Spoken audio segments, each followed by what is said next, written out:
Is this the... Okay. Welcome back.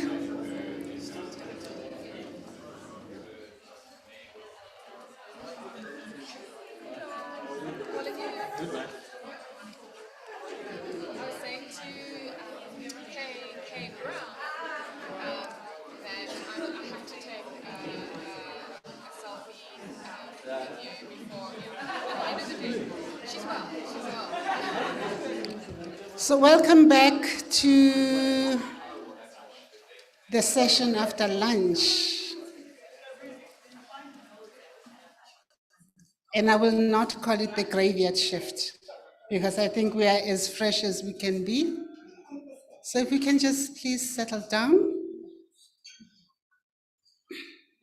So this next panel is going to be focusing on public procurement.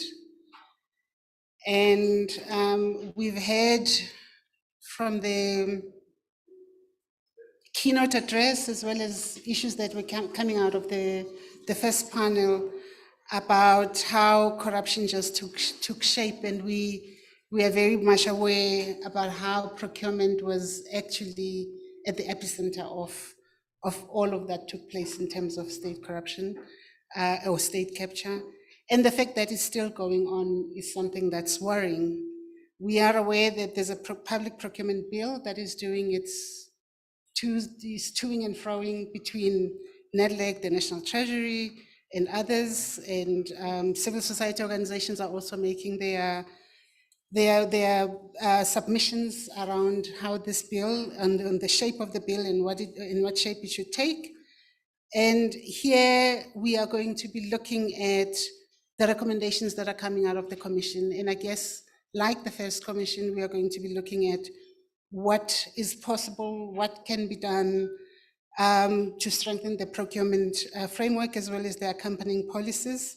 We are aware also that some of the recommendations range from a national charter against corruption to an independent agency against corruption to procurement officer professional bodies. So we've had some of it here, as well as various changes to the procurement legislation.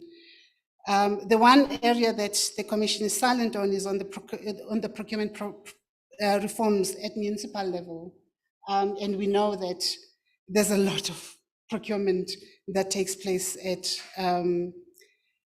municipal level. An analysis that was conducted by Professor Rio Quino shows that local government procurement stood at a third of all public procurement, which totaled 938 billion for the year 2016-2017 financial year. This is therefore an area that requires attention as we discuss possible reforms to strengthen public procurement. I am still, I think, recovering from all the facts that were presented here this morning, based on the last panel, as well as from the keynote address, because in my days as an accounting officer, which is not so long ago, the one thing that kept me awake, my panelist, was going to jail for financial misconduct. And so whenever the AG came to audit us, it would be just 3 months of not sleeping well and tempers flaring with the AG.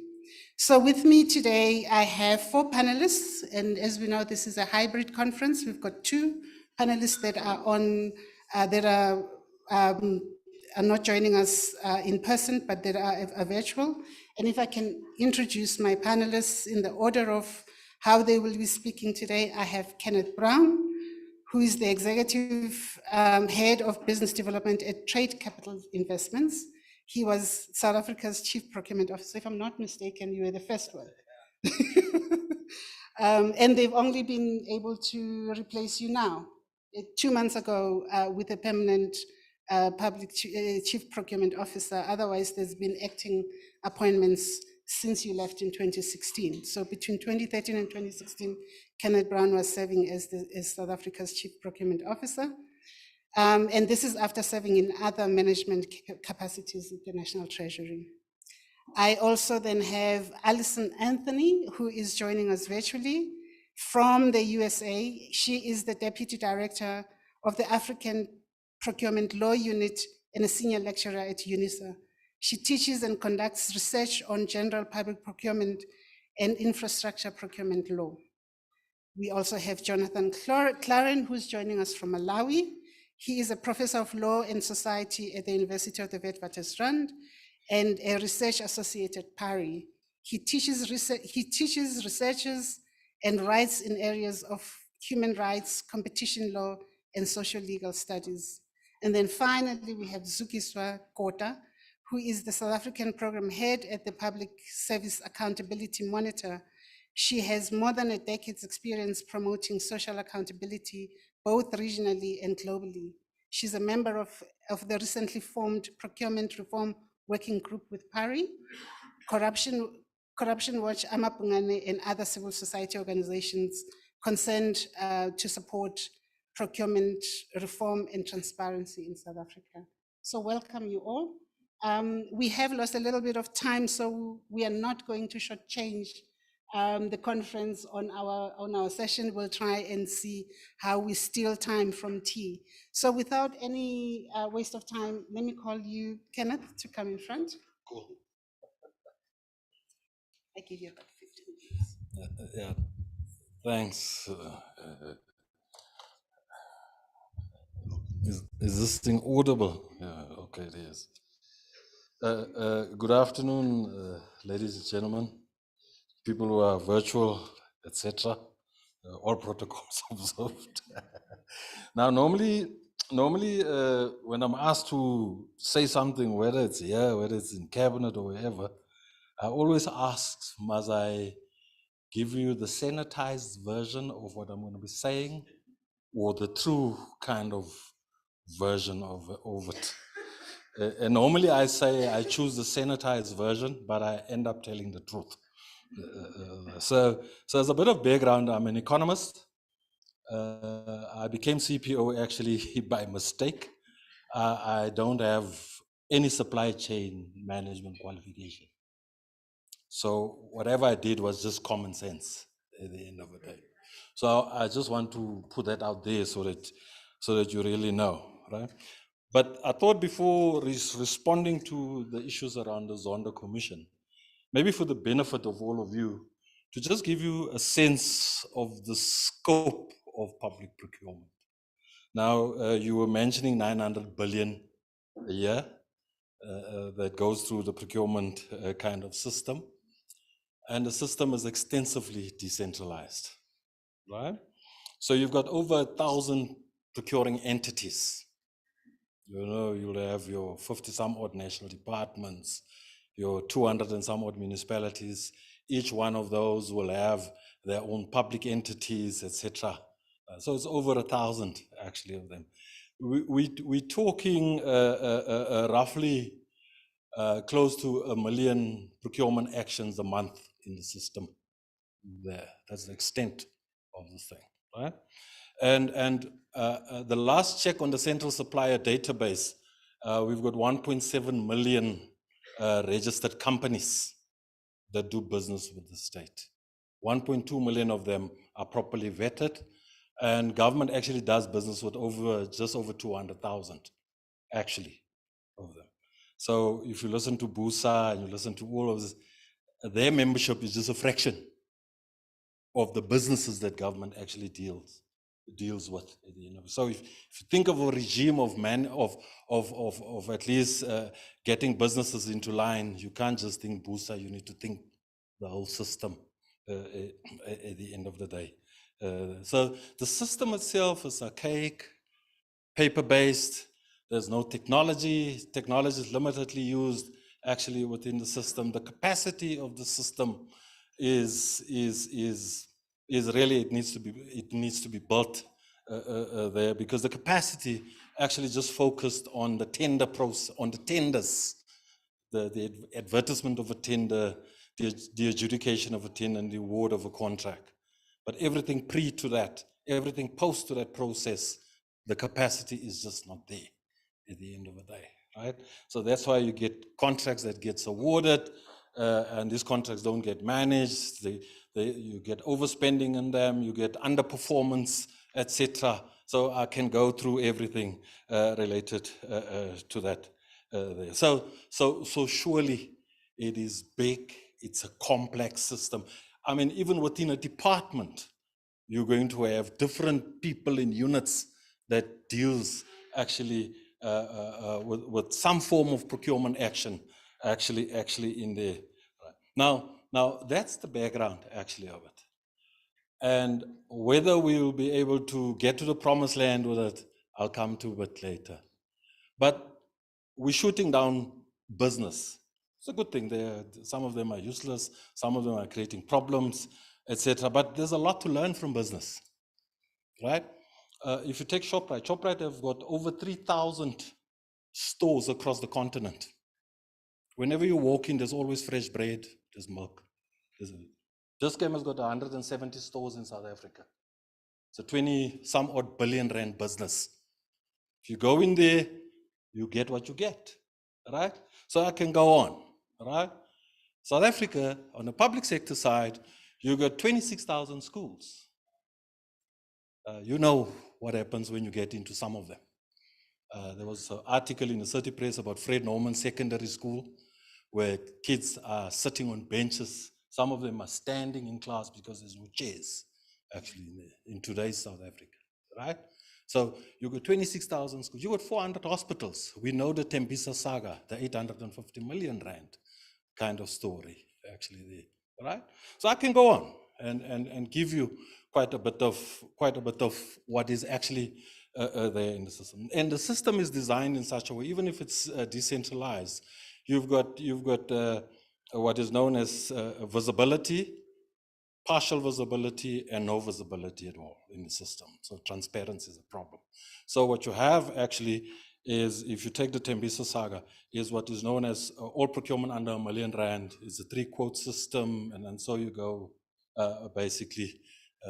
And there's a reason for why the system is actually kind of designed basically, but you don't have visibility as to what happens. And it's about 150 billion rand of procurement that goes through that system, basically. So there you've got something else kind of going So surely we can learn from the private sector, because essentially procurement is just a logistics system and relationship with you interact with suppliers, and what Dis-Chem, Shoprite and do, all that they do, they take products from a number of other businesses and bring them into one place for your convenience to just get into one place of going.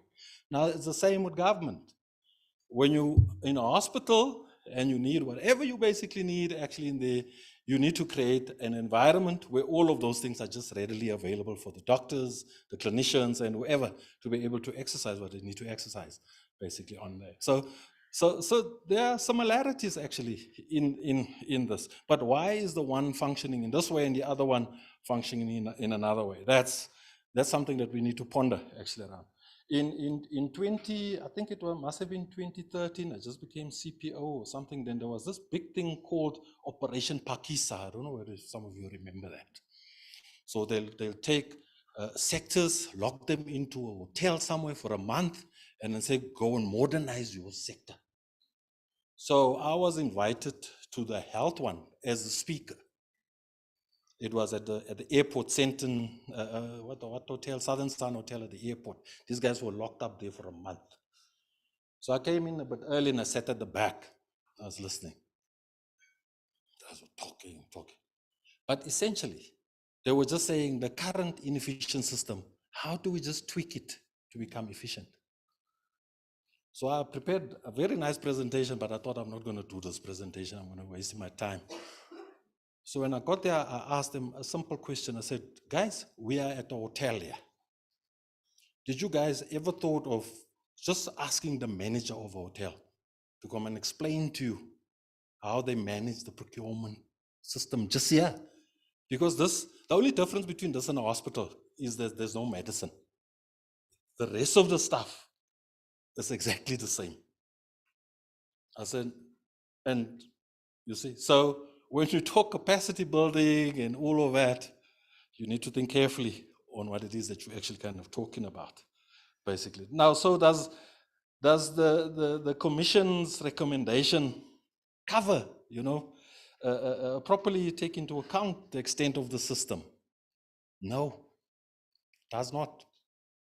It touches on key aspects of it, but what it touches on is actually just the tip of the iceberg of the system itself.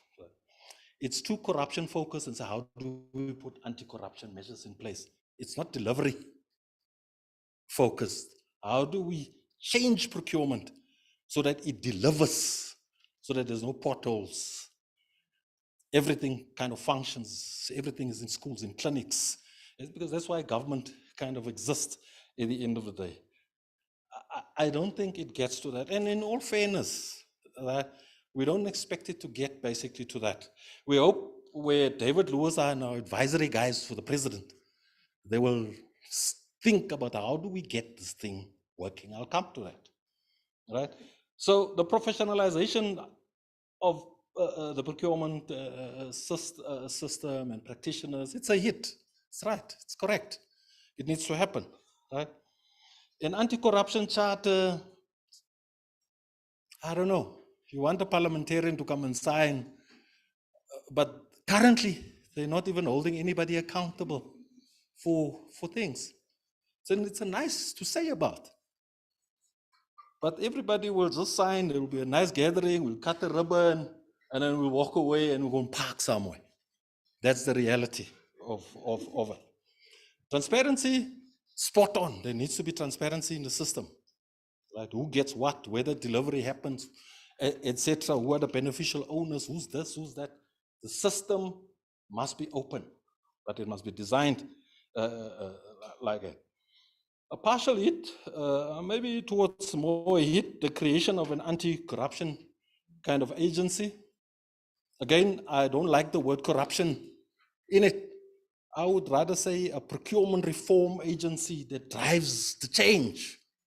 Not sit there, shit has happened, sorry for my English. Now you're going to find a way of fixing the system at the end of the day. That's why I say it's a bit of a partial hit. The protection of whistleblowers, number one. That's a priority. In fact, it must be so prioritized that whoever victimizes a whistleblower, that person must be jailed. Yeah, that's the essence of it. And even on the whistleblower side, must go further and says, whoever uses their financial muscle, because that's the imbalance is there. I'm a whistleblower. I can easily get victimized. I don't have the money to protect myself, but I'm parking here. I'm the Department of X with billions of rands. I can use my muscle to delay you and get you out of the system. There are many whistleblowers. A very good friend of mine is sitting somewhere there unemployed, fired because of it. You see? So we need to fix that as a matter of urgency, actually. I don't know, the deferred prosecution agreements, I'm a bit ambivalent actually on it. These guys brought us where we are today. Should we be lenient? But I don't know. Then there's the issue around the protection of the accounting officer. I think you need to even extend it to all supply chain management practitioners, because there are good supply chain management people out there. It's not only the accounting officer or there. It's the people actually that try and makes the system tick that actually needs quite a bit of protection. In fact, something that I've missed in my earlier talk part was, you know how much money your ShopRites, your Checkers, your MTNs, your Vodacom spend just on having an efficient supply chain management system in place? Billions. They spend billions on their systems. Government, it would be interesting if you were to just go check how much they spend actually on just building the capacity of the system to be able to manage those 1 million transactions a month. You will be shocked. In fact, procurement is not even a strategic function for government. It's not in the uppermost somewhere there, you see. So when you talk protection in the system, you need to think about it. Political party funding, that should have happened long ago. It has happened, and we can see the fruits of it. But will it stop the tide against corruption? No, because many people who, at the guise of the parties, and it's not only one party, it's all the parties are corrupt, right? It's a fact, right? So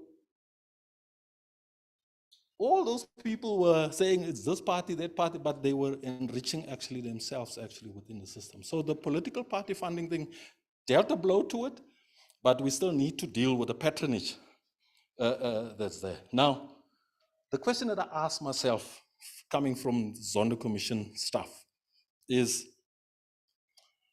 will the system change? Will those recommendations take us to the promised land? No. And Afrikaans will say, you pissed in the wind. You piss against the wind, sir. Right? So that's the reality. That is the reality, basically. There. Now, why I say no? I don't know whether you guys have read or have seen a green paper on public sector procurement reform. It was published in April 1997 by Minister of Finance back then and the Minister of Public Works. What is captured in the Zondo Commission's recommendations is no different from what was captured in that green paper in 1997. If you guys, maybe you should read the 2015 Public Sector Supply Chain Review that we've published, right? There's no difference between what is in those volumes and what was in that review, right? 1 minute, I'm actually coming to the end of it, right? For me, ladies, gentlemen, this should be declared a state of emergency. This pussyfooting, this touching here and touching there, it's not going to fix the system. David, you are on that committee now, right? No, clearly, as the first recommendation to the president is to say, build the capacity of the treasury to fix this thing.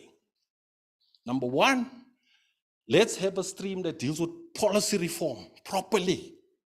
Let's get a stream that deals with the issue around the building the human capacity of the state.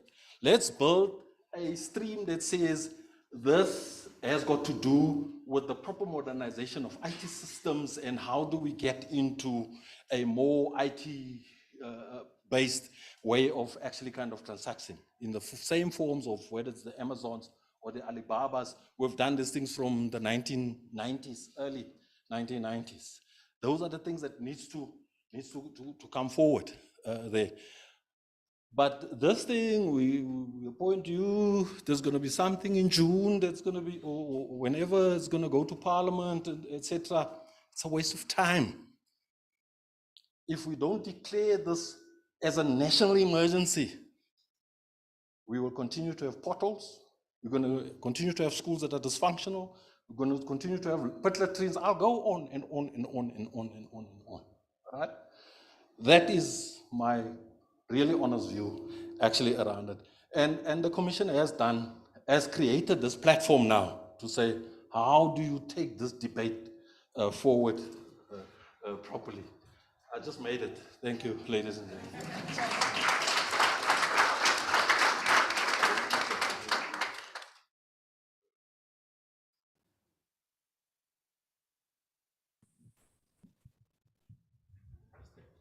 Thank you very much, Kenneth. We will then ask Allison, who's joining us virtually, to please come on. I hope she's ready to just take us through what her thoughts are, her responses. Welcome, Allison. Thanks. Good afternoon, everybody. It's still morning here on my side, but it's lovely to be with everyone today. I was very happy to see that there's a conference being held on this issue, because after the report was released, there was just sort of radio silence. So I'm very happy that we're having this conversation. I don't have a PowerPoint presentation, but I thought I'd just share some of my thoughts, and I'd like to echo some of what Kenneth has mentioned already. I agree with much of what he's said. But I also just want to highlight one or two other issues that we haven't yet spoken about. So I think we know that the Public Procurement Bill has made its rounds and is going through a second review already. But I'd like to almost urge National Treasury, as they're working on the Public Procurement Bill, to not do this in isolation. Public procurement is actually a multidisciplinary and interdisciplinary part of the economy. It's part of the law, it's part of logistics. It's a lot of us that form a part of the public procurement system. So it should actually be a collaborative effort. You know, as much as it is a function that strictly belongs with the legislature, yes, those are the people who write the laws.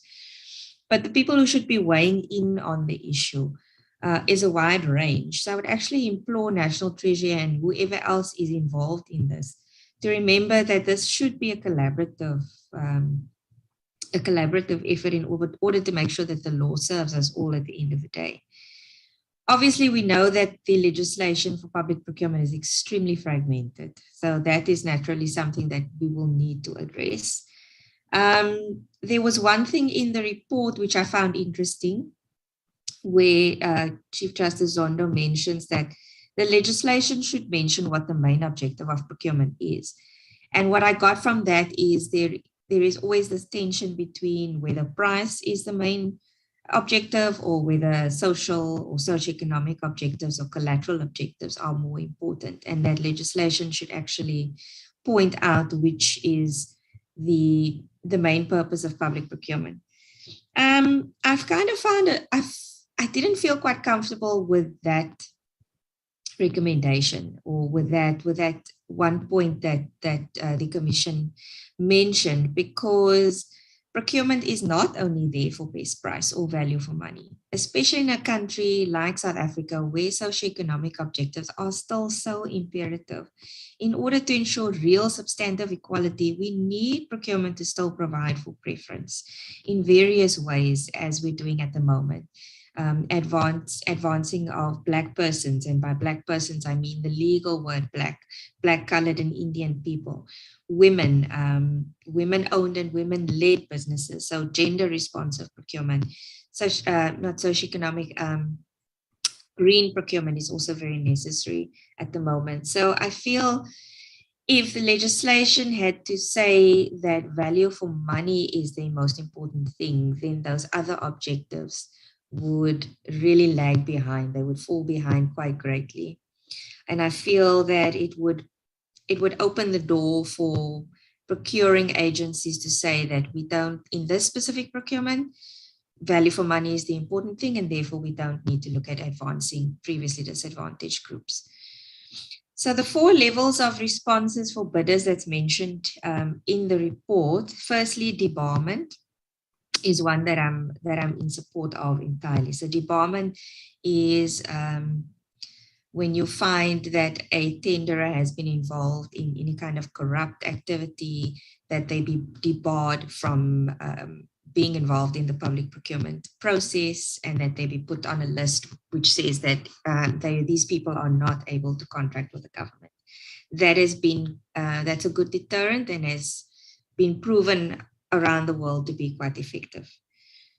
Secondly, deferred prosecution agreements. I actually echo Kenneth's feeling about this. I'm quite ambivalent about it as well. The report says that it has been effective in countries like the UK and the US, and that might be the case. But we need to remember that when you look at comparative jurisdictions, it's not just about copying and pasting and saying, well, this has worked in this country, let's see if it works in South Africa. One needs to take into account the legal culture, the socioeconomic circumstances.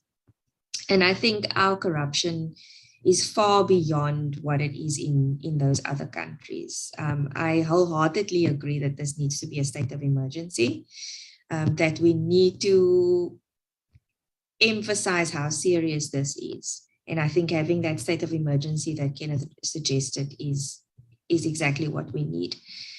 The deferred prosecution agreement, basically, it feels like an out for those companies who were involved in the corruption. And I agree that, they brought us to this stage. Should we really still be giving more time for them to make good on this? I also feel it could be a door for further corruption. The report also refers to the NPA, which lacks in resources and capacity. There is the potential for the NPA becoming captured as well. That is not impossible at all.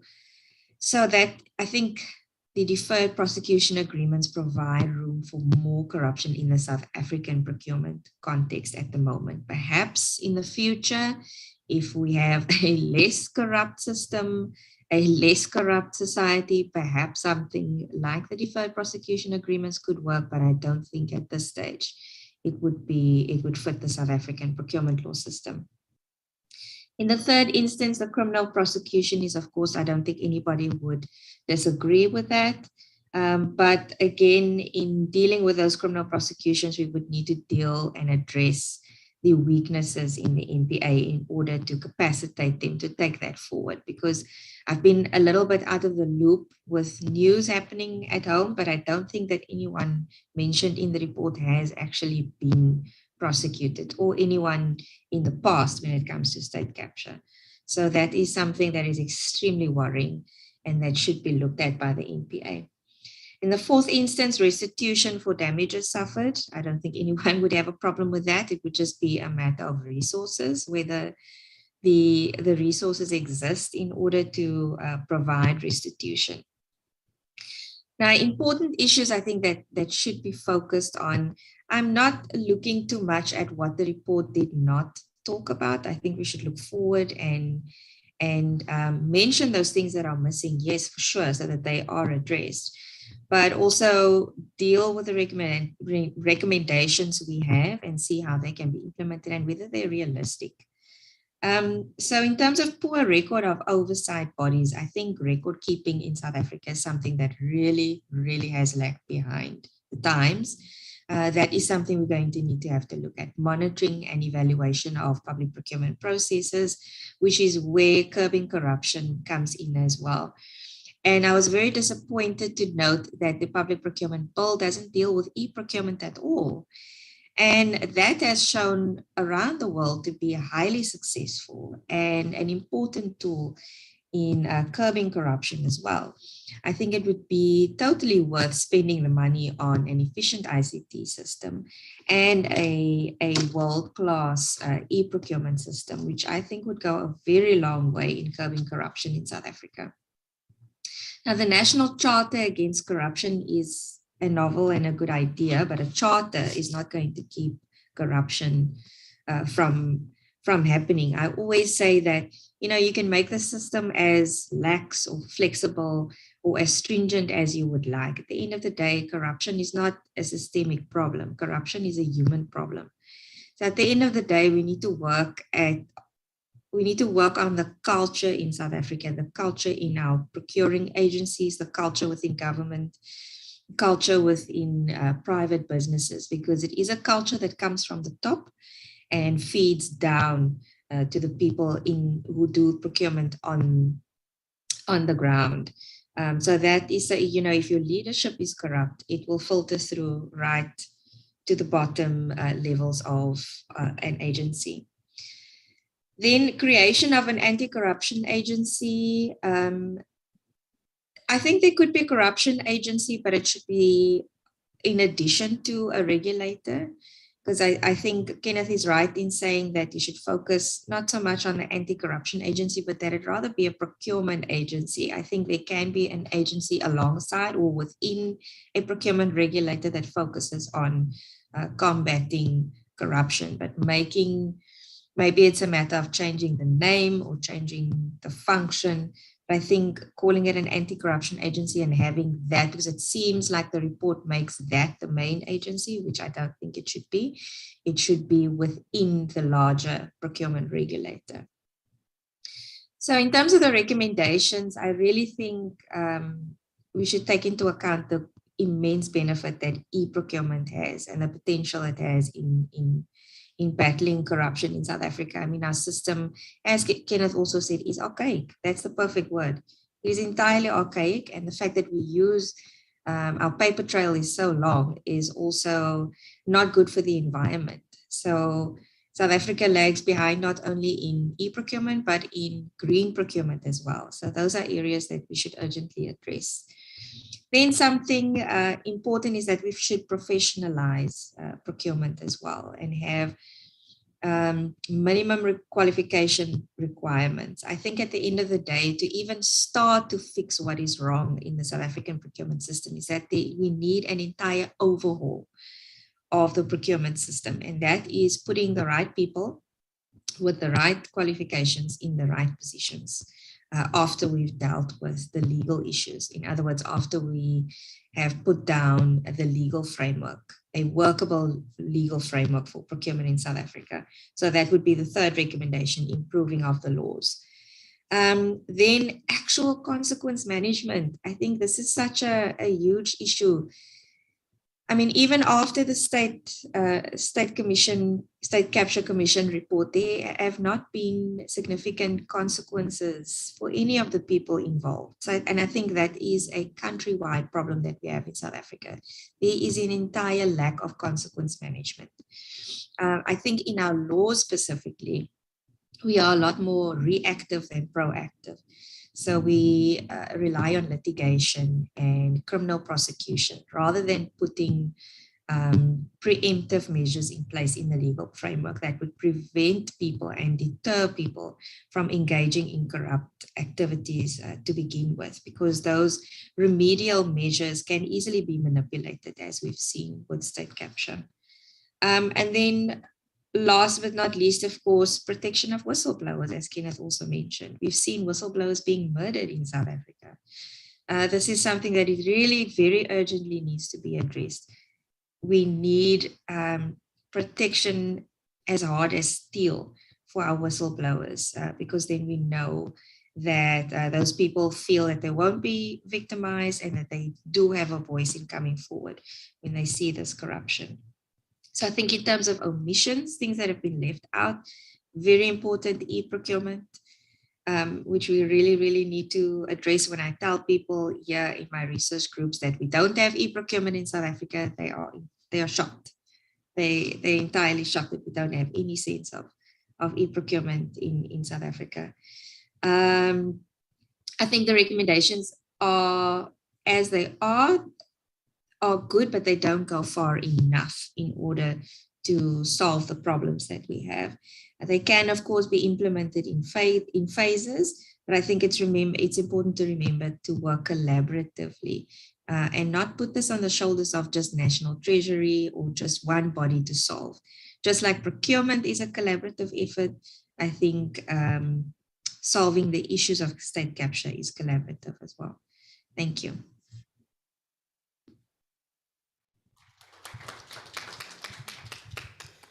Thank you very much, Allison.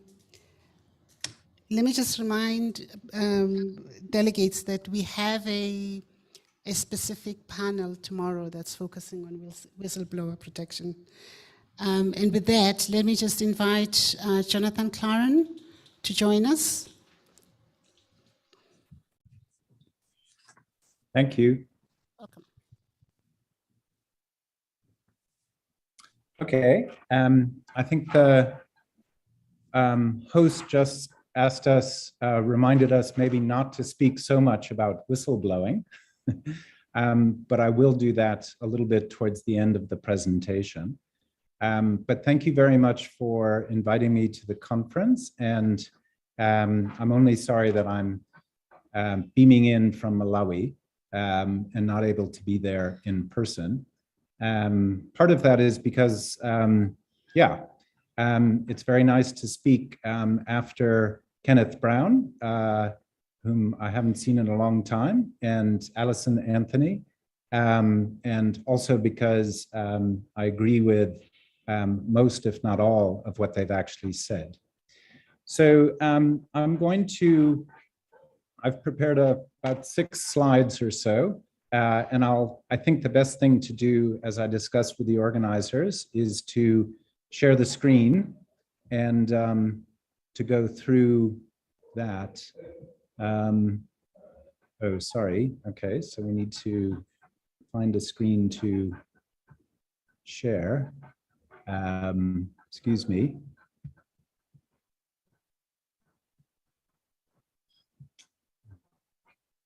Okay. Into there we go.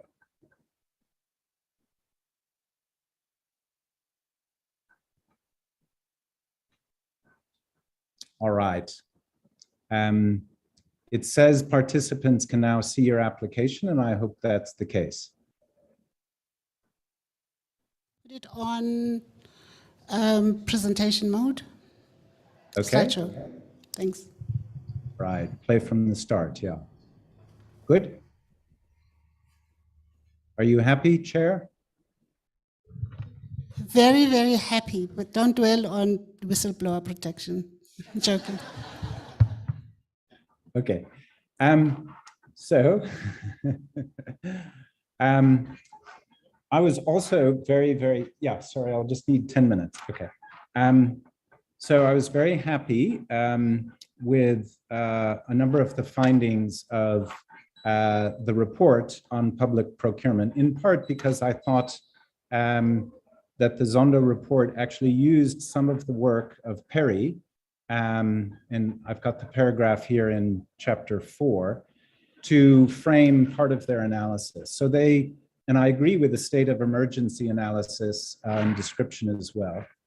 We thought there were 5 major causes of the state of emergency where we are at. And they're listed here. These are the Zondo interpretation, but they're paraphrasing in a sense. That there is extensive political interference, that there are major deficits. Kenneth Brown was speaking about that, in the capacity of public procurement functions at both the regulatory side and the operational side. that it's subject to a complicated, fragmented, and inconsistent regime. I think Allison made that point about the fragmentation, which is consensus from all of us who look at this. I think Ryan Brunette and I also focused on some of the trade-off between the procedural integrity necessary for fairness and to protect public funds, that's the rules, and then the flexibility to work with the operational substance of, we actually said here purchasing, but I think we would also want to include activities such as, activities such as the building of infrastructure, which is, of course, within a rule of law culture, but not necessarily can be done in terms of precise rules all the time. And that leads to the last point, which is we saw a mismatch between a very formalistic approach to regulation in the current regime, and in fact, what in the Constitution is a real commitment from the government and persons such as Kenneth Brown to using, all of us, I hope, using public procurement to achieve social and developmental objectives. So we clearly agreed with that key finding of Zondo. Another part is to ask about the recommendations. And some of these have already been discussed by Kenneth and Allison. So they're listed here, a charter. Let's look at creation of an anti-corruption agency, protection for whistleblowers, I will come back to that, etc. I think I can skip on from here, so I shall. So a few comments on assessment of these recommendations. I'm guessing that Dave Lewis is in the room, so I think it's appropriate not only to mention Feroz Kashalia's name, but his, as I understand it, appointed now to a body of looking at a national anti-corruption charter strategy. So I feel as if the recommendation in terms of a code, while there may not be a precise one-to-one overlap, there is actually a structure that is has been appointed, is beginning to discussion. We can talk more about that. So that recommendation, I think has kind of already been done. Yeah, the institution, Allison was beginning to pull apart the ambiguity there. Is it a public procurement authority? Is it an anti-corruption agency only looking at public procurement? It's not clear. And this is an appropriate point to mention the agreement with both Kenneth and Allison in saying that a focus on delivery and the efficiency, the effectiveness of the system of procurement is a distinct understanding and a distinct need from that of anti-corruption. If the reform is entirely an anti-corruption driven effort, then it will miss important dimensions of this problem. And that may also be a good point to mention agreement with Allison in terms of her point that this is very much a place where a collaborative effort is needed and a participatory effort. And in fact, yeah, as is, I think, clear, no law or no strategy will solve this problem, which leads to this third point. The professionalization and training are certainly worthy pursuits and appropriate to have capacity devoted there, in my view. Deferred prosecution agreements, perhaps not so. I won't say more about that at the moment. Centralization is interesting. There's, Kenneth mentioned the number, the 1,000 of procuring institutions. There's a certain amount of not perfect alignment at the moment with the PFMA fiscal and financial accountability framework. So I would be pushing a bit against the Zondo report to report recommendation to investigate more centralization and to say better to engage in strategic procurement in this new public procurement bill and legislation that's working through. Strategic procurement as understood as looking at procurement not as a rule-bound, inflexible exercise, but in certain instances, for instance, public infrastructure as like construction, as something that really is requiring more collection of goods and services on site, and agreeing with Allison that price is not the only, for certain categories such as infrastructure, price must be seen together with quality, etc. So yes, to enhance transparency. And actually there's a very interesting interaction. Once one moves to strategic procurement, transparency gains another justification because it provides some of the accountability which the inflexible rules otherwise would not be able to provide, or the flexible rules. That when one has a more flexible strategic procurement approach, one is really depending to a greater extent on transparency for accountability. But again, no panacea there. So I'm going to now talk just a little bit about whistleblowers. So here's the story. Whistleblower enters not the days of Zondo, but the maze of Zondo. That's the idea. So Perry has been pushing and asking for debate around a particular type of a whistleblower provision. And I think it's important to recognize that this is not really covered by the category of protection of whistleblowers, which I fully agree with. But we've tried to put on the agenda the question of incentivized whistleblowing, and I do know there'll be a panel on that, and I hope someone will discuss it there.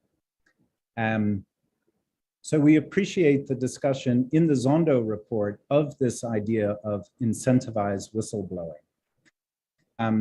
The commission perceived a real negative there and opted, they thought it was a privatization proposal.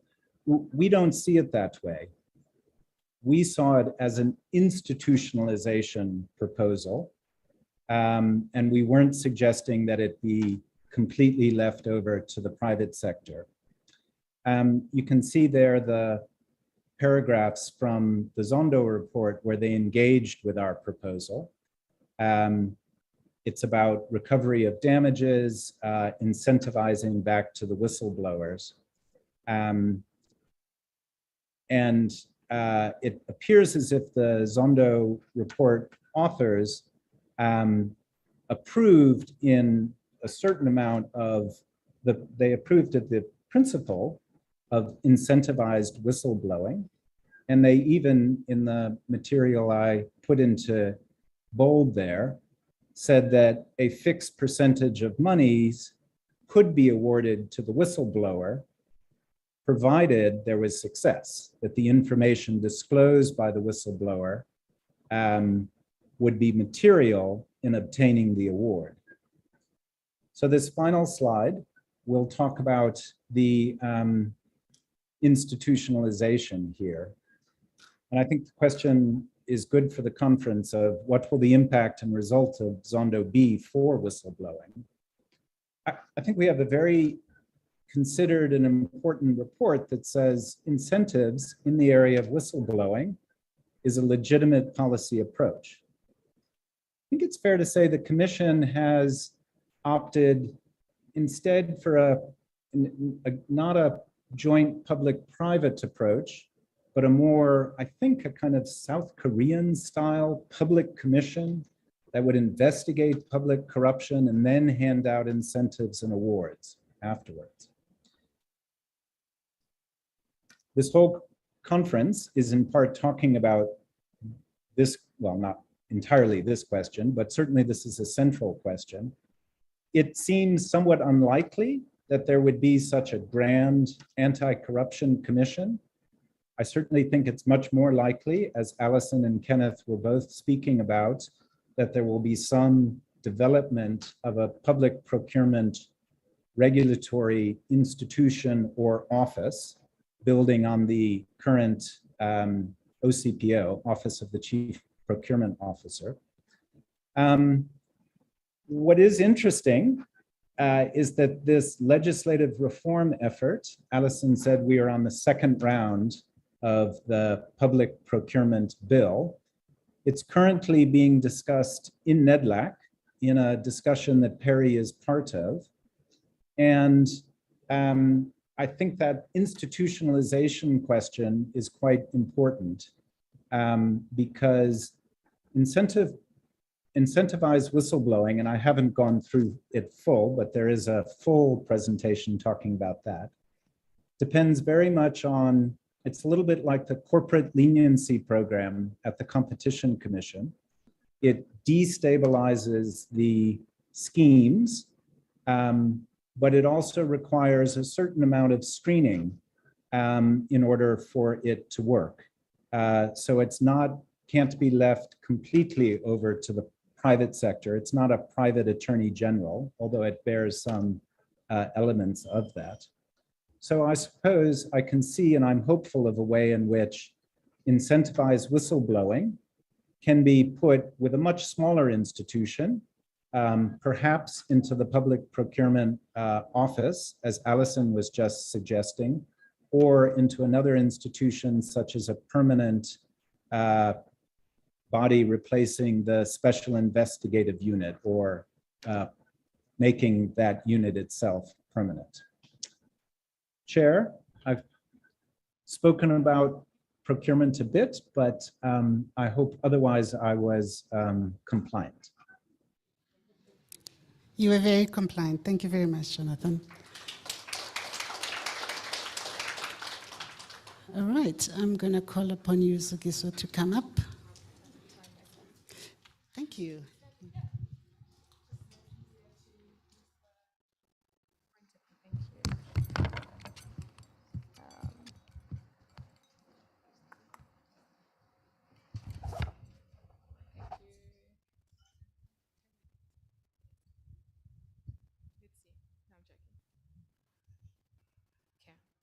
I'm literally timing myself.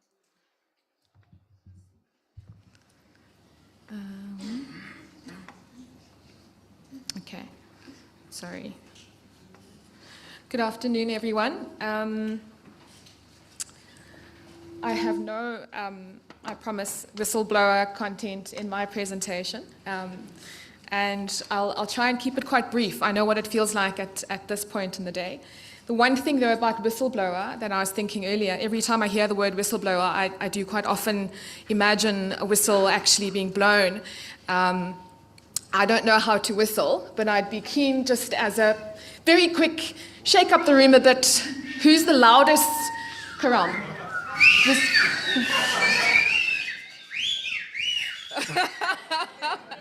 Okay, yeah, not that kind of whistling. Thank you. Okay, I think that's disruptive enough. I am timing myself, so stealing time from my own presentation. I'm going to go right actually to the last, sorry, went too far. The last, and my eyesight is bad enough that, sorry, it's bad enough that I'm sorry for the camera, wherever that is, I can't see very clearly from up there, so sorry. I thought I'd start with the end in terms of my input. And in a sense, it does conflate two aspects of emissions in relation to one, the public procurement bill, which has been spoken about extensively, and the other, some of the emissions or kind of emissions in the context of the Zondo Commission. And that relates to civic participation. So in a sense, I will be talking about some of the softer bits in this context, less of the technical stuff and less, in a sense, of what some of my colleagues on the panel have spoken about. We've already heard a lot about what opacity in decision-making has meant, for public funds. We've heard a lot about what dismal oversight relates to and what it looks like in institutions at all levels. We spoke a little bit about the municipal context. And so some of our work, for example, looks at what that might look like. What might civic participation do in terms of shining a light in procurement processes at the municipal level, which is really very often, we use the words coalface and hub of delivery. But to come back to what I think we often need to remember, and it's been touched on the panel, is what ultimately is what's the ultimate goal around procurement, at least in our context, and certainly where we are as a country right now. And on the one hand, we're seeing recurring failure to involve those most affected by weak public resource management, weak accountability systems. The one case for me that comes to mind and always illustrates why procurement is not just about accountants and budget analysts or lawyers and fancy legislation. It actually ultimately is about delivering services. The Guyani Water Project is one of the worst, scariest, most wasteful, most horrific examples of failed procurement systems involving ministers, the private sector, everyone is in there. And so I think that's a really useful reminder. But touching a little bit on the bill, one of the things that I think is worth remembering, that comes out of the procurement bill, is that there was the proposal to establish committees within the supply chain management process. And one of the things that we highlighted, and we put together a submission, and one human being who worked really hard in putting together that submission is in this room. I think she belongs to the duck, or the duck belongs to her. I'm not sure which, Kirsten. But one of the things that we cited in that submission was that, the failure or the inability of members of the public, just ordinary members of the public, to sit in on committees, to vet members of committees, or access minutes of recordings. We've spoken about this issue of recordings. That inability has a fundamental, role in kind of perpetuating these problems. So it's about opening up procurement stages, all of them, and having various actors. So not just those who are, public sector professionals, not just those who know a lot about procurement, but trade unionists, civil society researchers, academics, oversight actors, and so on are really quite key. And what we're seeing is that neither the bill, at least in the stage that it was in 2020, we haven't, seen it since then really. But neither the bill nor some of the commission findings necessarily go into the level of detail around designing process for civic participation. And I think the one thing as well, which has been touched on, is that there's an omission around what does policy that's guided by equity and justice actually look like, procurement policy, in effect, in practice. So there are some aspects that, perhaps those in procurement spaces might want to look at, relating to circular public procurement. Allison spoke about green procurement. There's a whole sort of litany, I guess, of types of procurement that are more explicitly recognizing the developmental agenda. So maybe just to say, I'm not saying that it's a silver bullet. Participation in and of itself is problematic. You could end up with people like me in a space, and what does that actually mean? At the exclusion of members of the communities, members who are most affected by delivery failures. But two things that the OECD says and highlights as challenges to participation, which I think both the Commission and the procurement bill as it stands also sort of fall into the trap of, is that we have to admit that transparency and openness are a necessity, they're important, but that they aren't in and of themselves enough. And so there is a need to ensure public participation, but that there's also a need to have specific communications, proper incentives. So we were talking about whistleblower incentivization, but this is a different kind of incentives in order for participation to be meaningful, whether it is about training people, or it is about, in fact, providing the resources for people to get to meetings or enabling participation in meaningful ways. Language, access has a whole spectrum of issues. And the second point that is highlighted is that very few countries involve citizens directly in high value or complex procurement processes that entail significant risks of mismanagement. So it's kind of almost self-evident, and it's really what we've been talking about, but it's worth reiterating given its impact. So I'll go hopefully backwards. I think this is backwards. Thank you. There was something earlier about, and I kind of had eye contact with someone who's been, I guess, working from a civil society perspective, working with the National Treasury and other government entities to really look at what might e-tender or e-procurement, e-solutions look like, whatever they are, from a civic tech perspective. And I think that's important. So there definitely are particular issues. I think there's been regressions, certainly in the context, broadly of some of the progress that's been made. In the slide here, there's two things. The one is an example of a civil society sort of initiative in which, it's a really sort of quick and dirty tool, Keep the Receipts, which was designed to kind of track aspects of contracts during COVID-19 in the absence of that through the OCPO or the National Treasury. In a sense, there was a bit of an ability there for CSO actors to kind of show actually what might it look like to open up some contracting data? What might it look like, and what are the, can we start to have conversations about the real blockages to things like e-procurement when it comes to opening up procurement? The second is Treasury's own procurement dashboard. When I tried to actually look this morning, it was down, I think, but the other aspect of that is the kind of 2 steps back, 2 steps forward, or 1 step forward, or whatever the case is, when it comes to e-procurement interventions that are intended to kind of shine a light and decrease the chances of corruption. But a couple of things that emerge from both the bill and the Commission is that, one, there's a need to ensure transparency, and I think we've touched on this quite a bit in public procurement, but also to avail open data about procurement, plans, tenders, and so on. But in particular, this aspect of beneficial ownership. I think we haven't spoken about it enough. Our panel maybe, in our question time might touch on that a bit, but that is a fundamental aspect of reform more broadly in the context of procurement, which I think, we can look at some more. Both the bill and the Commission report highlight this. What's interesting is the role of the inspectorate, and so I think others in the room will be better placed to talk about this, but what was a little bit fuzzy for me was how the inspectorate relates to some of what the regulator is intended to do in the context of the procurement bill and the recommendations in the Zondo Commission.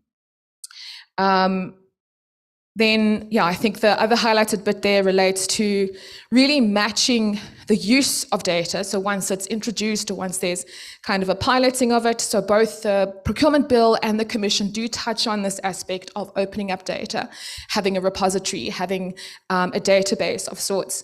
But then matching that with in situ inspection and identifying the role of social audits more routinely is something that I think could really be emphasized more. The AG's office, I think, has been doing some amazing work or exciting work partnering with civil society and kind of looking at some of the in situ aspects of linking performance and delivery on the ground. I think this I'll not speak to very much, except to say that in a sense, an omission does exist around the role of key institutions like the NPA and the SIU in the Commission.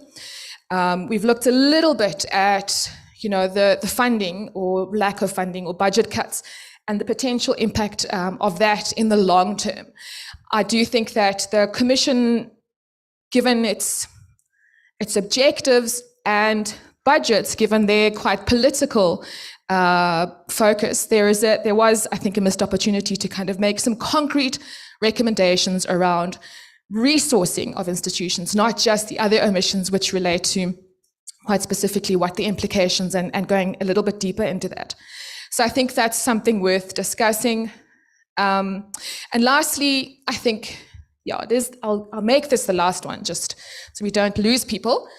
Lastly, it's I think something that comes back to the collaborative aspect that Allison spoke to a little bit, but also the kumbaya aspect of collaboration in public affairs or public issues. In this example, so we talk a lot about social accountability and the social accountability system. The AG in the most recent PFMA, MFMA findings touched on or referred to an accountability ecosystem. And I think that that's something in the Commission that has not been explicitly enough kind of delved into about what might an accountability ecosystem that meaningfully responds in the long term to anti-corruption interventions. So we know it's about actors inside and outside of the state. We know that there's aspects that should be touched on about professionalizing the public service, not just procurement. We've spoken about resourcing key institutions. One aspect that I think also deserves a much kind of deeper interrogation is the failure of oversight institutions, not only in the context of the National Assembly, for example, but certainly in the provincial legislatures, which I think is another area that hasn't been looked at anywhere near enough. I think the aspect of strengthening civil society monitoring, research, and advocacy is really important. There's very little work we can do without resourcing, and I think that's really overlooked. Perhaps not a role for the Zondo Commission to pronounce on, but certainly something that does require attention if we are to have kind of a meaningfully strong and targeted, accountability ecosystem. And lastly, this aspect of building and a culture of co-production in order to tackle issues of corruption and weakness in procurement. What does that look like? So for one thing, it looks like building partnerships with the National Treasury has been mentioned so many times already, but there are interventions across different government entities in the context of, and I will go there, I'll mention it, of the Open Government Partnership, for example, which I know most people, as soon as I say that, are going, come on. But there is value in recognizing collaboration within the state or between actors inside the state and outside the state. There's a few examples underway already of interventions like e-procurement solutions, which I think are worth interrogating, worth exploring. So this aspect of co-production has a role, and I don't think that certainly in the Commission's pronouncements, there isn't enough of a recognition of that either. A little bit more of the kumbaya aspects in terms of kind of building societal solutions and strengthening this accountability ecosystem. I will stop there. Thank you. Thank you very much. Thank you very much, Zukiswa. We are running a bit late and into tea. I think we are already into tea, but I'm going to open this up now for questions. I won't add my voice into it about how cell phones and social media have actually disempowered us from whistling. People don't whistle anymore because there's Tinder, there's social media, there's phones. So I won't go there. But I will open this up. I will take one round of questions, both in the house and virtually, and then we will round up as the panel. All right. So I've got your number one, say your number two, because you just need to save time. Number 3, number 4, number 5, number 6, number 7. Hold on to your numbers. Number 1.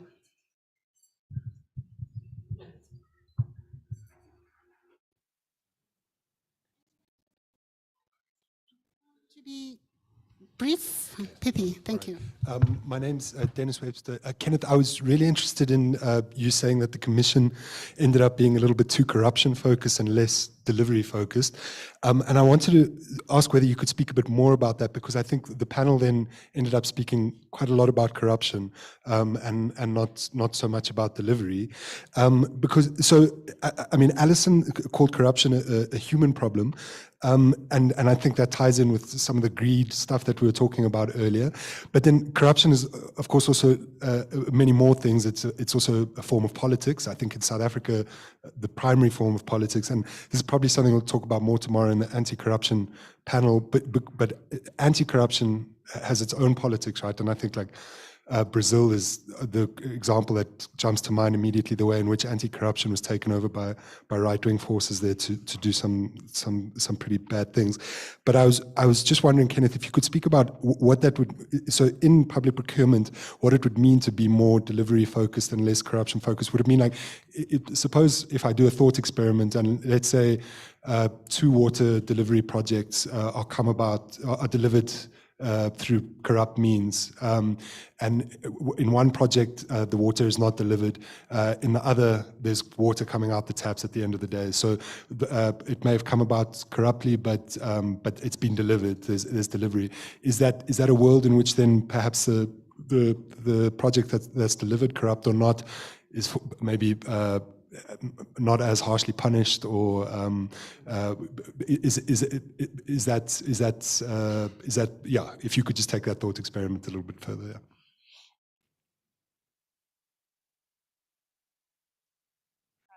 Yeah. Thank you for the presentations.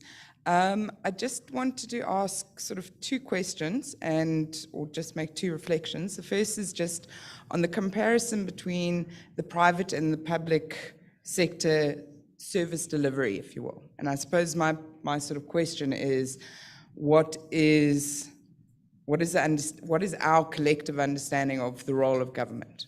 Because if the role of government is just this provisioning of goods and services, then there is no real necessity to have the distinction between private and public, and I do appreciate that. But then my follow-on question from that is, if from the public sector we expect to have the transparency in terms of what's taking place, are we considering the full life cycle of the procurement as being transparent? So just a question, is there any discussion in terms of having SLAs out there?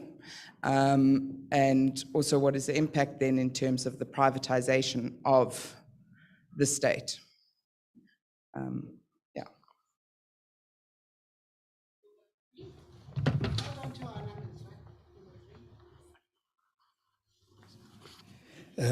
Thank you. First, Kenneth, you're quite right when you talk about the need for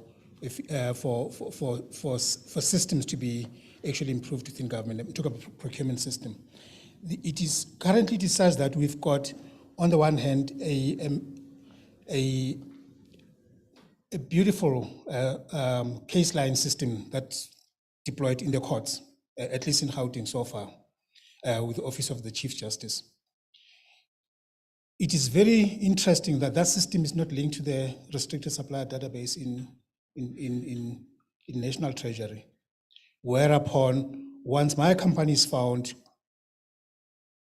wanting and corrupt and myself corrupt, there's no need for anybody to intervene. It could seamlessly send that information through to the National Treasury and say, Tebogo is persona non grata insofar as public procurement is concerned.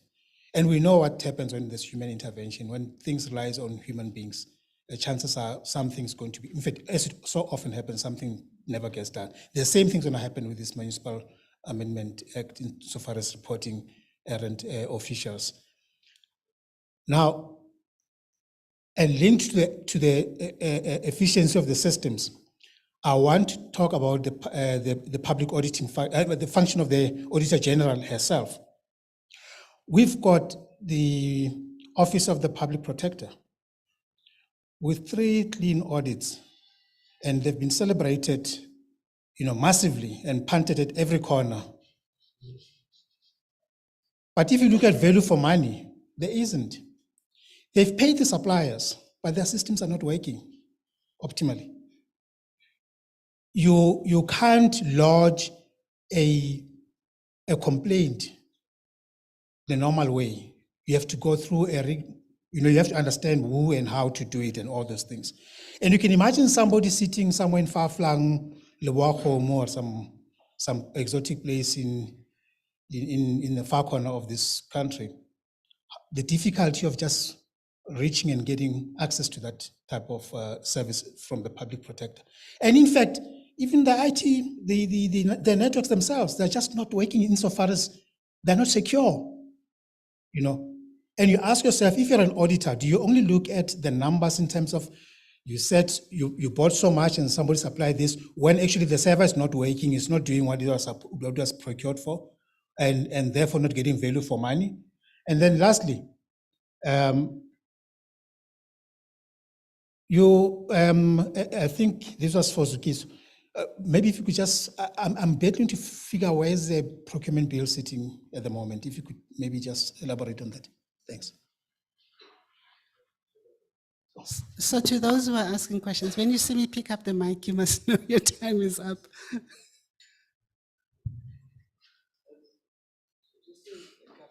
Brief questions on a spectrum from the extreme fragmentation of our system to a single tender board, as was really in a sense the case in the apartheid government.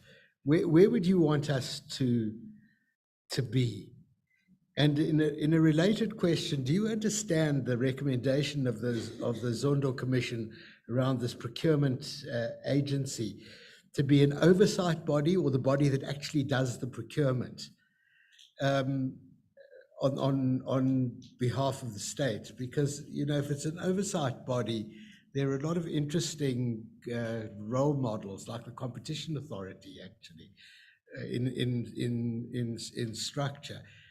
And then the other question, I think, to Allison, who I understood her to be saying that if you calculated, if you specified that price had to play a particular prescribed role in procurement, that this would undermine the socioeconomic objectives. I don't see it that way. I mean, how can you not cost what localization requirements cost, or what BEE requirements cost? And my understanding is that at present, I think 80% goes to price in the decision-making matrix, and the 20% goes to socioeconomic objectives, something along those lines. And I think you have to know how much of a premium one is paying for localization. And then just to say lastly, on the question of comparison with the private sector, it's often not known that the chief buyer for one of the big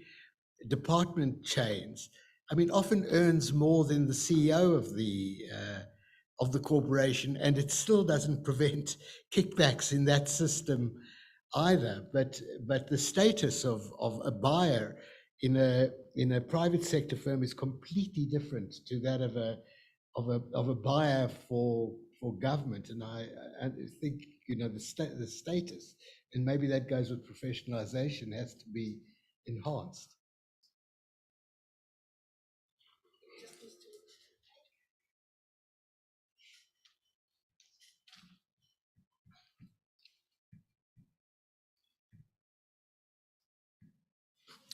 Thanks. Quick question for either Kenneth or Allison. Both of you mentioned that we should declare a state of emergency. What makes you so optimistic, given that in the last 2.5 years, we've had the declaration of a state of disaster, we've had the PPE looting spree, we've had the July unrest last year, looting spree, and we've had the assassination of whistleblower Babita in August last year. Thanks.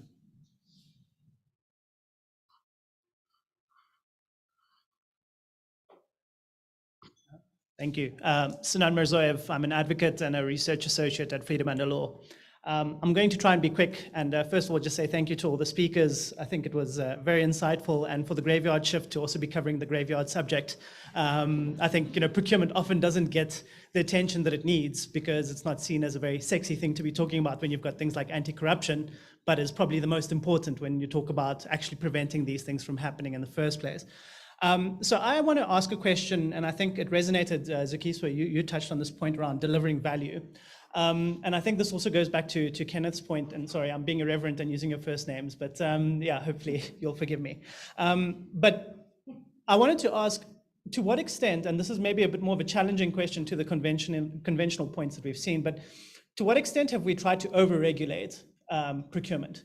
To what extent have we thought that the way to solve our problems is by introducing more laws without reviewing the laws that already exist and seeing which ones are being effectively implemented? So I use the Public Administration Management Act as a good example, where it's been around since 2018 and allows relatively easy offenses in terms of the act, but we haven't seen a single prosecution in terms of it.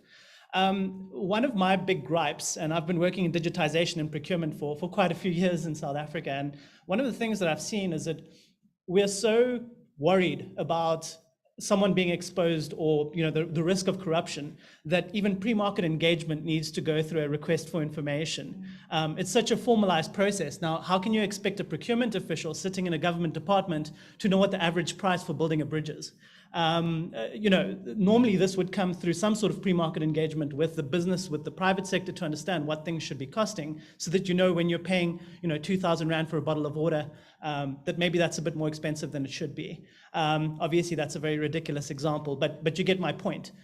We've come to this point where we're so formalized that there's so many steps involved that no one actually knows who's accountable. And when you have so many steps, no one is actually accountable. So I want to sort of get your views on that. To what extent are we trying to fix things with more laws when we actually, what could the core issue be here? Then I also want to talk about protection of tenure. Anecdotally, I can talk about the point that I've seen examples where there's state-owned entities and individuals, exceptional individuals within the procurement function, who are sat down by the CEO, who is obviously involved in some dirty dealing with a business, and are told to remember that they have families and they have children that they have to feed and send to school, and that they shouldn't get in the way. Procurement is often an afterthought. It's left for the last 3 months of the year when government realize they have a budget, they're underspent, and they need to quickly deploy this funding, and so people need to get rid of it very quickly. So my question is, when you talk about professionalization, when you talk about protection of tenure, what do you mean by that? Are we talking about a Chapter 9 institution where you can litigate to the ends of the earth if someone tries to remove you from office? I won't go into that. But how do you envisage protection of tenure for procurement officials? And then finally, I'll ask about fragmentation. I think it's been touched on with procurement, and I've seen the panel has been quite keen to divorce anti-corruption from procurement as a function. But just as an example, say for instance, we have a procurement function in Swane that's reported by official there, that needs to go up to provincial treasury, that goes to national treasury, that then goes to the DPSA, who then report it to the Public Service Commission. They then have to report it to the SIU if it's an asset recovery, or to the DPCI if it's an investigation, and that needs to end up in the NPA. That telephone is so broken that if it starts with corruption at the end, you're ordering a bouquet of flowers. So I think there's such a disconnect between this.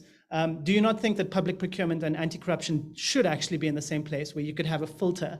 I know of examples in Southeast Asia where they have been deploying that pretty effectively, where you get a sort of anti-corruption sweep over any kind of procurement that you try to do in the country. Okay, I'm going to stop there because I know I'm drinking into everyone's tea. Yeah, thank you. Hi, I'm Gabriela Rosano. I'm the director of Open Up, and possibly coming from an ICT kind of perspective, I think it is really important that you have a national treasury looks at its systems in terms of, both efficiencies and transparency together.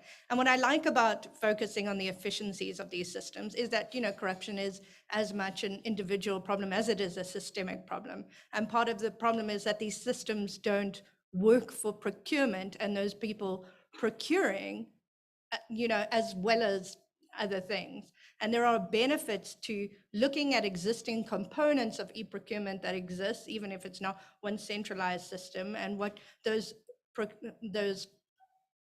pockets show us is there are a lot of inefficiencies that incapacitate people from doing their work. And another part of the efficiency perspective, I think, is that sometimes what we don't talk about in the transparency space is the challenges and the lack of incentives in the general public being able to hold people to account. that, you know, just putting more information and more data out there isn't necessarily an effective mechanism for accountability. And we forget sometimes, we talk about the private sector in one space, right? But we forget about the private sector as an agent of accountability because it has incentives in participating in the procurement space. So if you look at all those like traditional administrative justice law cases, you know, those classic PIA cases or PAJU cases, those were often, you know, disgruntled tenderers. When you have a process that people can participate in fairly, you increase the incentives of everybody involved to make that system accountable. And yeah, so I don't think it's just about making more information available. It is, but it's also about increasing the base of people who participate in the system so that you have more people incentivized to hold people to account. You know, like Mattel Steel, these classic law cases are all disgruntled tenderers. You know, the CPS debacle was a disgruntled tenderer, and trade unions have incredible incentives for their members in keeping systems to account. And I think an efficiency kind of mandate in improving systems gets you a little bit there.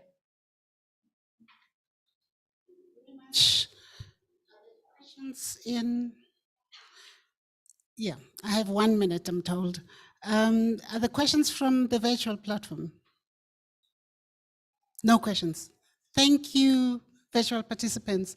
I'm going to turn to my panelist. We'll start with you, Kenneth. And with that, you're also wrapping up because it's not only tea now we are eating into, it's the next session. Oh, okay. No, thanks. How much time do I have? 10, 15, 20 minutes? No, there's a reason why I'm asking. When I left the Treasury in December 2017, I started at Standard Bank, right? So we went through orientation, the do's, the don'ts, how the system was organized, the Chinese walls, etc., etc., etc. So I decided, hey, I've got a small share portfolio, man, but I don't want it to be micromanaged by some compliance officer. So I arrived at the office, and the Friday I just decided, at least some of these ones that I still make money with, I'm going to trade them. The ones where I've lost money, I'll leave them for now. So the Friday I made a trade. The Monday morning when I got to my desk, I had the compliance officer there and said to me, Kenneth, you have traded the following shares. This is at this price, this, etc.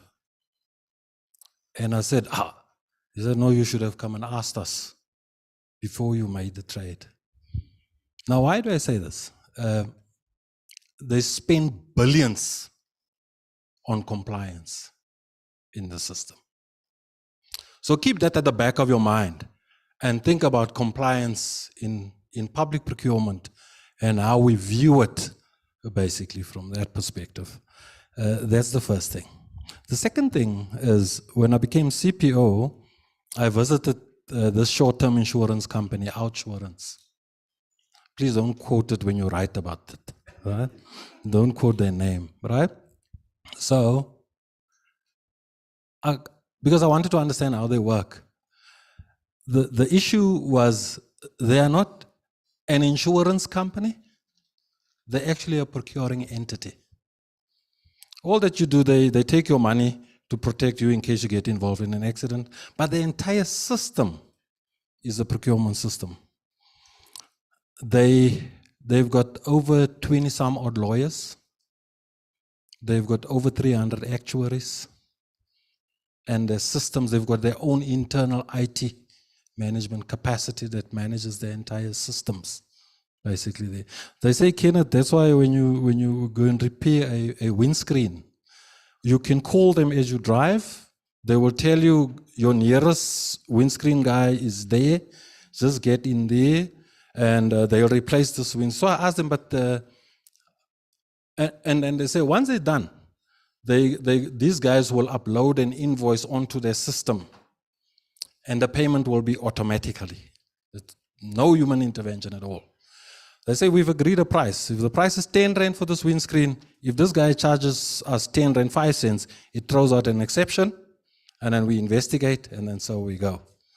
But the system is designed in such a way that there's no incentive for a supplier to cheat. Because once they cheat, they get disbarred and get out of the system.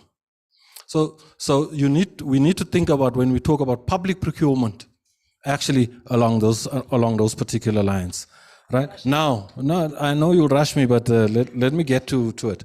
Now the first question around corruption versus kind of delivery focused.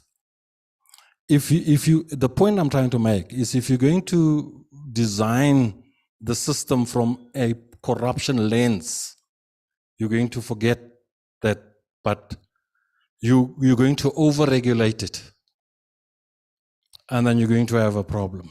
So what I'm saying is, you still need to have it at that lens, but the focus should be in such a way that once a procurement a decision has been made, it must have value for money, and delivery basically needs to happen. So in procurement, you've got 10 processes. They categorize in 4. The first is actually the pre-tender process, where you need to do market research, you need to understand the entire environment, etc. Then you get to the tender process, which the anti-corruption lens focuses on. But once the award gets made, it's as if everything stops. People overcharge us, people don't deliver. So it's within that context that I make that point. Then governments exist because markets fail. Markets fail in the provision of water, sanitation, electricity provision, roads, etc. We can have that whole kind of list, public schooling, etc. Right? So now that's why governments exist, and they are a multi-billion rand industry themselves. They're a third of the economy, right? Now, as they exist, they also become a purchaser of those functions. And for them, they need to have a purchasing system in place. And that's why you have a public procurement system that needs to be in place to actually just make sure that these things happen. Then you go 217 of the Constitution that tells you how basically this should happen. But unfortunately, there's no e-procurement, it's a cake, and the rest I can talk about at the end of the day. All right? No, let me, Ayman, okay, let me make the last kind of point, which has got to do with the issue around state of emergency. Our people are without services as we speak. You don't have to drive far and you get your potholes. Our rail system has collapsed. Transnet is bleeding. We can list everything for you. When I say it must be an emergency, what I'm saying, it must be prioritized. It shouldn't be a conversation around, oh, okay, this is going to happen. Somebody must tomorrow say, this is going to be how this thing is going to work. Not pontificate around it, right? These are the rules that need to be in place for procurement. This is how we modernize it. This is how, when we talk professionalization, this is what it should look like. And then you can have all the 4 or 5 elements that is actually kind of required in terms of that, right? So it's within that context that I say we need to treat this as an emergency. Otherwise, you'll still have kids dying in pit latrines. Oh, we'll talk outside. 20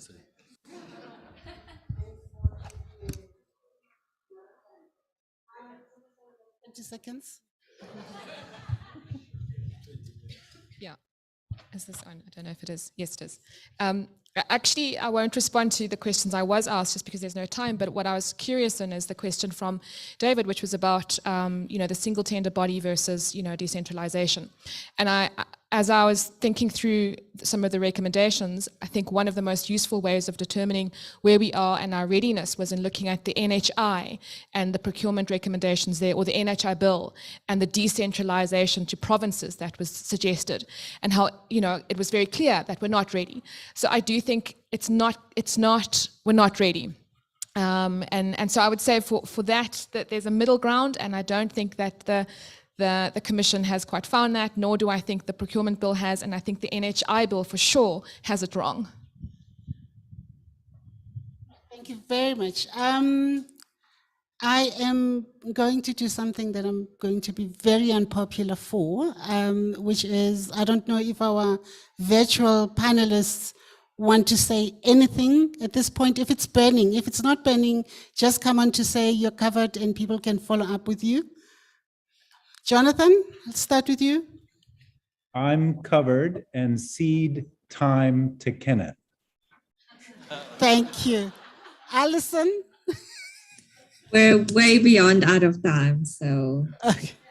Thank you very much. take the time. I've got my 10 minutes now. No. Kenneth, I'm going to cut it here. I'm really, really No, sorry. I need to talk about the centralization issue quickly, if you don't mind. I do mind. Oh, you do mind? I do mind. I do mind because we've now. Okay. Kenneth, you've got 10 seconds. Hello? 1, 2. 1, 2. Oh, yeah. It's the universe that says no. Take this one. Okay. 10 seconds. David, I mean, centralization versus decentralization, right? Look, the tender boards in the current environment will not work in the way the system has been decentralized. But there's certain aspects of the system that you can actually centralize, and how you centralize it will govern how the decentralized system actually kind of work. I'll talk to you about it in quite a bit of detail. Let me end there. Thank you very much. I have really taken time. So can I just suggest, so we want to say thank you to you. Here's your book. You don't have to declare it also. Zukiswa, here you go. So we are not going to break for tea. I'm going to just allow you to get out, get your tea. If you want tea, bring it back. It will give you a 5-minute stretch. And then invite the panelists for the next session to come.